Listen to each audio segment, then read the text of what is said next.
So hello and welcome back. In this video, I am going to show you how to go ahead and start using the grid to draw your reference photo, focusing just on those red contour lines. When you're at this stage, after you've completed your red contour lines and after you have gone ahead and created your entire grid here, I do want you to bring all of this up to see me. I'm going to be in the front of the room waiting for you. And what I'm going to do is I am going to untape, let's see if I can do it quickly. Untape your grid. Please don't do this by yourself, but I am going to untape your grid and I'm going to tape it on to your reference photo. But here's what I'm thinking about, if you're curious. I am applying the tape and I'm keeping my orientation. So this way is going to be up. This is the way my picture goes. I'm going to slide this under here and I'm going to tape this together. Here and here. And then you're going to see me start to add my labels. So we're going to label our grid with our letters and numbers going across. I'm going to start it for you. You're going to finish it. And we're going to do the same thing here. So we can reference each of these boxes. Okay. And this I think is going to go to 10. There. So when I'm looking at my grid, I can reference this box here is C3, so I can find C3 and work in there. All right, so at this point, I'm ready to start drawing, and this is pretty straightforward. Really, you're just going to draw exactly what you see, but right now, just the red lines. So I have all of this shading in the background and on our little water droplets, but right now, I'm just gonna be drawing the red lines that I see, and I'm gonna start from A1, and I'm gonna go across, and I'm gonna work my way all the way down, kind of like a printer, right? A computer printer, starting again in A1. But I'm not shading right now. I'm just drawing the red lines. So the first box that I have to draw is going to be here, B2. And I have this little triangle piece here, and I'm going to recreate that piece over here in B2. All right, always make sure that you're in the correct box, because if you draw B2 over here in B3 or B1, you have to erase the whole thing and move it, okay? Now, I don't know about you, but this is a little overwhelming to look at. Even though we just have these 3 water droplets here, it's a little bit crazy because I have this really intense texture. I have all the different values. I've got the red lines, now I have black lines, and it's shiny. So for me, this is really distracting, and it's hard for me to just look one box at a time. I'm tempted to go around the whole thing over here, and I really want to strongly encourage you just to see the one box at a time. So for me, I like to use these little viewfinders. I'm going to give them to you. If you don't want to use them, that's fine. But this is going to help me just see one box at a time instead of everything. Okay? I would also encourage you to guesstimate the midpoint of here. If you want to grab a ruler and measure, you can.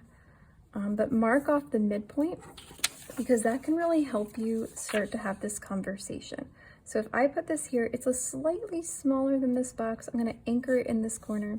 I'm looking at just that red line, and I'm thinking to myself, okay, this red line basically touches that line there, and then it comes down about halfway, maybe a little bit more than halfway, which is like a quarter, right?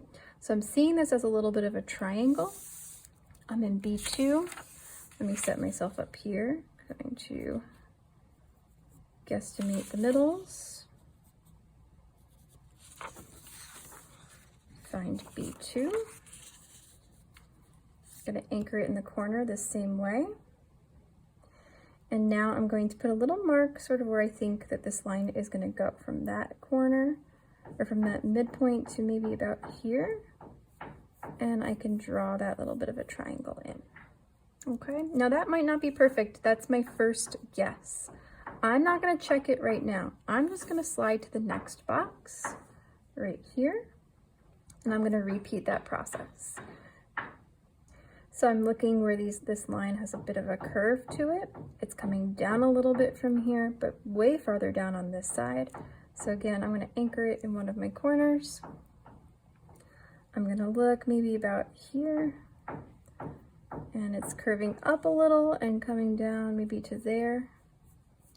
Something like that. I don't know. Just sort of guessing and comparing a little bit back and forth. This looks a little skinny, but I'll worry about that a little bit later. And I'm going to slide to the very next box.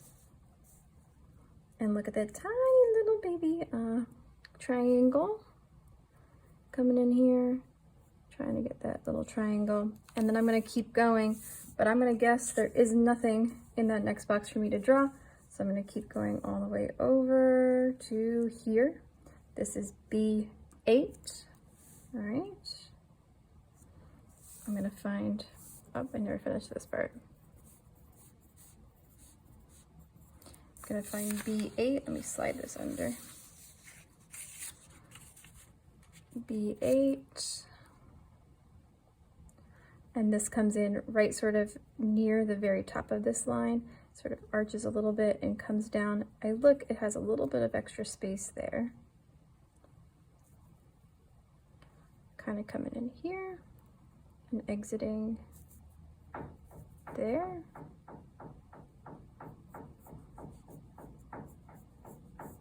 Something like that, and so on. If I take a little peek here, you can see that, let me line this up for you. You can see that this is a little disjointed. I don't want you to worry about that until the end. A lot of people will look at this and they go, oh my God, I'm the worst drawer in the world. What is happening here? And they just like lose their mind. Keep going. The more you do, the more you're gonna see, the better off you're gonna be. And then when you are done, you're gonna check it on the white box. I do want you to be mindful that you get any of these extra lines in here, right? I didn't have any just yet, but any of those extra lines for the bubbles and highlights. And I want this triangle for you too. Okay, so I'm going to go ahead and I'm going to go through and get all of my bubbles in here, all three, all my shapes, and then we'll do a little check on the white box together.